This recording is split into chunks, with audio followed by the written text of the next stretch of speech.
time is short.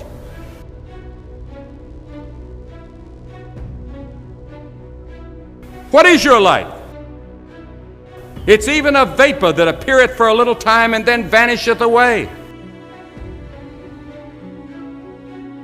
If someone had told me when I was 20 years old that life was very short and would pass just like that, I wouldn't have believed it. And if I tell you that, you don't believe it either. I cannot get young people to understand how brief life is, how quickly it passes. It seems like yesterday I was in school.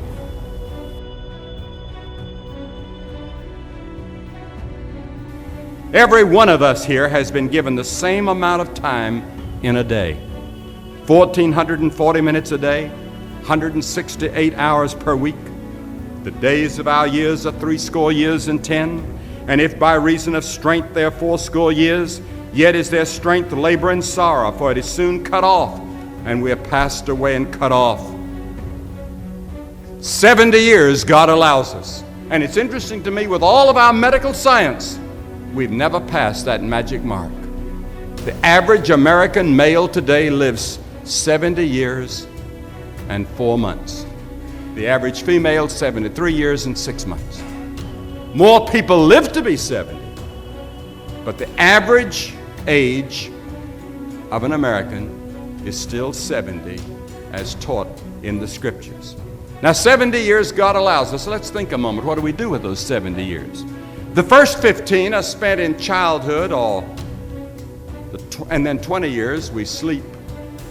And then the last 5 years, physical limitations are curtailing your activities. They haven't curtailed mine yet, but my 5th year till 70 starts next year.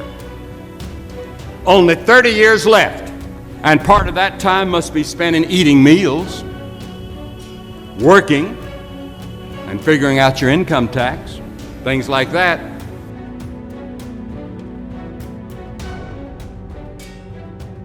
Now is the accepted time. The things we ought to do, the classes we ought to take, the books we ought to read, do it now.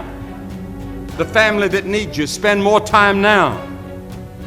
Write that letter home now that you've been meaning to write. Money you ought to give now.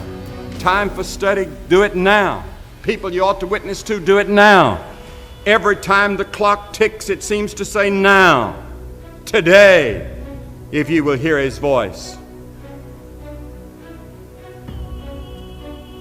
There may not be a tomorrow for you and for me, because there's a warning to time. Time is running out for all of us. Time is too short for indecision and vacillation. Do not halt between two opinions. Fools say that time is long. Every morning we have 86,400 seconds to spend and to invest.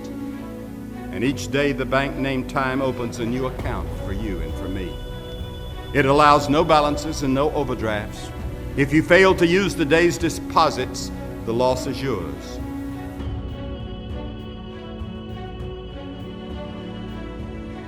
Suppose all of our members tithe their time to witness for Christ as we tithe our income for the church.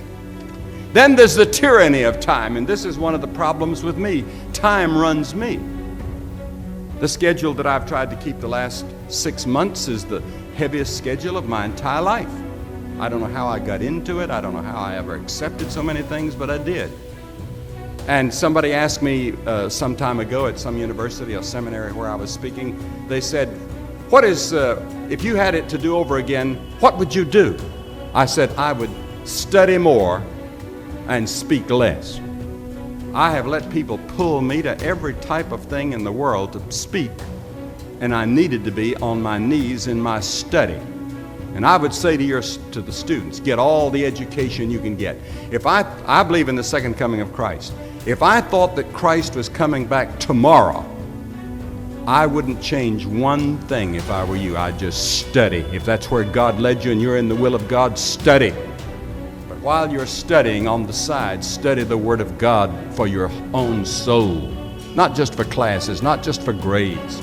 Fill your heart with the Word of God. I've found that those who know the Scriptures are the ones that have the power today.